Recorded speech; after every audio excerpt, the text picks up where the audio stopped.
Dear students, as we are discussing about the industry, one topic is also left in these topics. Today we are going to complete it. The left topic was construction industry. Construction industry means ऐसी industry जो construction work में engage है, construction का काम करती है। Construction का मतलब होता है निर्माण करना, जैसे construction of buildings, construction of roads, construction of bridge, construction of flyovers, construction of dams etcetera. जो ये सब काम करती हैं इंडस्ट्रीज, उनको कहा जाता है construction industry. These industries, construction industries, use products of manufacturing industries. ये इंडस्ट्री मैन्युफैक्चरिंग इंडस्ट्री की प्रोडक्ट्स को यूज करती हैं, जैसे they use cement, iron and steel, lime for the constructions of buildings, dams, roads, whatever just I taught you. So these materials are used by the construction industry. Then the unique feature of this industry is that, means the main features of this industry is that their products cannot be transferred or shifted to the market. इनके products को हम market से transfer या shift नहीं कर सकते। They are constructed and remain at a fixed site only. जब एक बार ये कंस्ट्रक्ट कर दिए जाते हैं, बना दिए जाते हैं, तो ये काफ़ी समय, निश्चित समय तक अपने साइट पर ये फिक्स रहते हैं।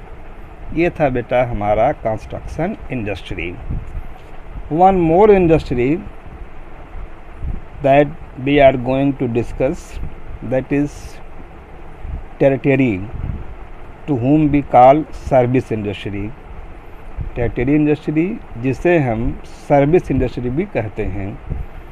As it's name is service industry, जैसा कि इसका नाम है सर्विस इंडस्ट्री, तो ये इंडस्ट्री सर्विसेज प्रोवाइड करती हैं, जिससे गुड्स और सर्विसेज कंज्यूमर्स तक आसानी से पहुंच सके।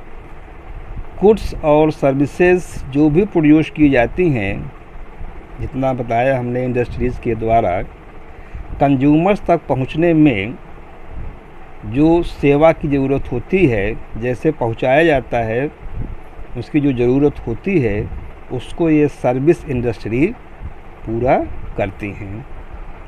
सिंपल वर्ड्स में we can say this industry provides service.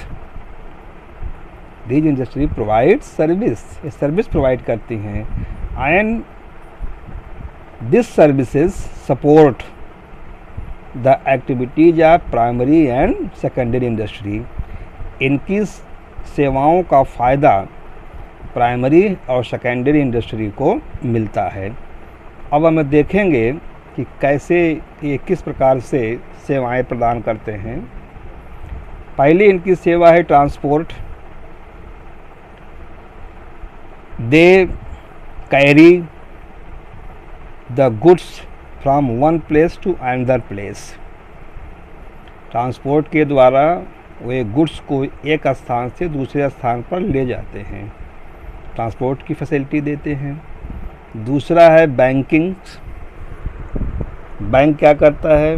Bank provides credit facility to industries, to business owners and trading firms. Bank क्या करती है? हमारे बिजनेसमैन को फाइनेंस की ज़रूरत पड़ती है, उनको लोन की सुविधा देते हैं, उधार की सुविधा देते हैं। तो बैंक भी एक अपनी सर्विस दे रही है जो ज़रूरी है इंडस्ट्री के लिए।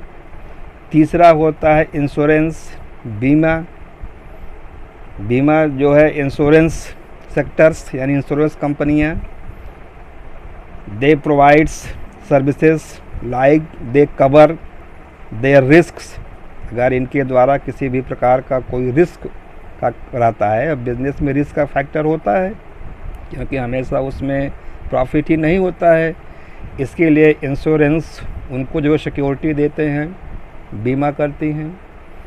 फोर्थ होता है बेटा वेयर हाउसिंग, इसको हम गोदाम बोलते हैं, गोडाउन कहते हैं। It also provides storage facility because goods once produced and consumed whole years. कुछ ऐसे गुड्स हैं जो साल भर में एक बार प्रोड्यूस किए जाते हैं और उनका कंजप्शन पूरे साल भर किया जाता है। साल भर वो लोगों कंज्यूमर उसको ग्राहक खरीदते रहते हैं कि उसका प्रोडक्शन एक पर्टिकुलर सीजन में और साल में एक बार ही होता है। अगर वो पूरे साल भर रखा नहीं जाएगा सुरक्षित रूप से तो उसके डैमेज होने के चांस रहेंगे और मार्केट में उस गुड्स की शॉर्टेज हो जाएगी। तो इसके लिए वेयर हाउसिंग की सर्विस होती है। Last one is important, that is advertising. बेटा हमारी कंपनियां या इंडस्ट्रीज़ जो भी डे बाय डे नए नए प्रोडक्ट को प्रोड्यूस कर रही हैं, हम घर बैठे रहते हैं, हम रहते हैं, हमको उनकी जानकारी कहाँ से मिलेगी कि इस कंपनी का क्या प्रोडक्ट है, कौन कंपनी नया प्रोडक्ट बना रही है, कुछ प्रोड्यूस कर रही है। तो एडवर्टाइजिंग एक मीडिया है जो हम सबको यानी सारे कंज्यूमर्स को, जितने भी यूजर्स हैं, उनको इंफॉर्मेशन प्रोवाइड करती हैं about the products, about the goods that had been manufactured or produced by the company, by the business owners.